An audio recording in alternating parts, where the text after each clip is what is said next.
Imaginați-vă că aveți un curs sau o ședință online cu parteneri din orice colț al lumii și înțelegeți totul instant în română, fără să cunoașteți limba lor. Bună ziua, Minseo! こんにちは、クラウディアさん。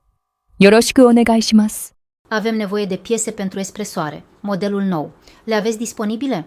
はい、在庫があります。来週発送できます。 Minunat! Bun venit la cafeaua de digitalizare. Sunt Claudia. Iar astăzi îți arăt cum folosești traducerea în timp real din Google Meet. Hai să vedem cum activăm traducerea live în Google Meet în limba română sau în limba ta maternă. Să deschidem o fereastră de Google Meet și să inițiem un apel ca să vedem cum se face. Când ești într-o întâlnire online pe Google Meet, te uiți în bara de instrumente de jos. Lângă butonul de ridicat mâna, vei găsi o pictogramă pentru captions sau subtitrări automate. Facem un simplu click pe ea. Sistemul Powered by AI activează automat modul de ascultare și traducere live.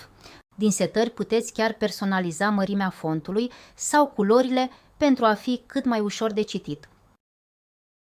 Haideți să luăm un exemplu practic din viața de zi cu zi la afacerea noastră, cafeneaua de digitalizare. Să presupunem că avem un furnizor străin de echipamente de cafea. În întâlnirea online pe care o avem, activez subtitrări automate, captions și selectez limba mea maternă. Română. Partenera mea de discuție din Japonia, Minseo, activează, de asemenea, captions, subtitrări automate și îți selectează limba maternă, japoneză. Bună ziua, Minseo! こんにちは、クラウディアさん。よろしくお願いします。 Priviți cât de fluid funcționează.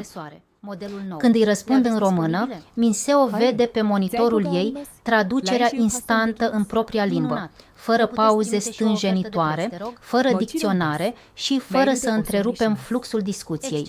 Această tehnologie îți permite să colaborezi fără bariere lingvistice, transformând instantaneu vorbirea în text românesc clar pe ecran. Un scurt memento de securitate. La fel ca la orice înregistrare sau apel de afaceri, asigurați-vă că toți participanții sunt de acord cu activarea uneltelor digitale de asistență. Transparența și respectul contează. Regula de aur de ținut minte. Subtitrarea și traducerea sunt setări individuale.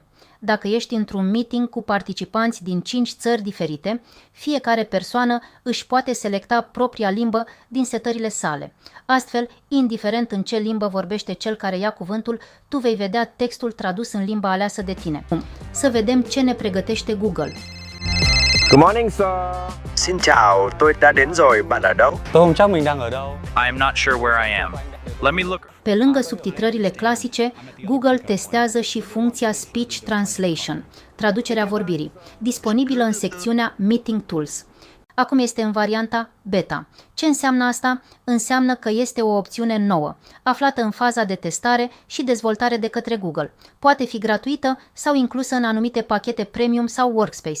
Vom vedea. O să o testăm împreună, aici, la cafeaua de digitalizare. Iată cum AI a eliminat emoțiile noastre din întâlnirile online. Dacă ți-a fost de folos cafeaua de astăzi, încurajează-mă cu un like și comment. Abonează-te la Clau Academy ca să ai mereu la îndemână soluții digitale ușoare. Îți mulțumesc că ai fost alături de mine astăzi. Până data viitoare, îți doresc zile senine și cu bucurie. Mulțumim că ați urmărit cafeaua de digitalizare. Nu uitați să dați un like, să vă abonați la canalul Clau Academy și să activați clopoțelul.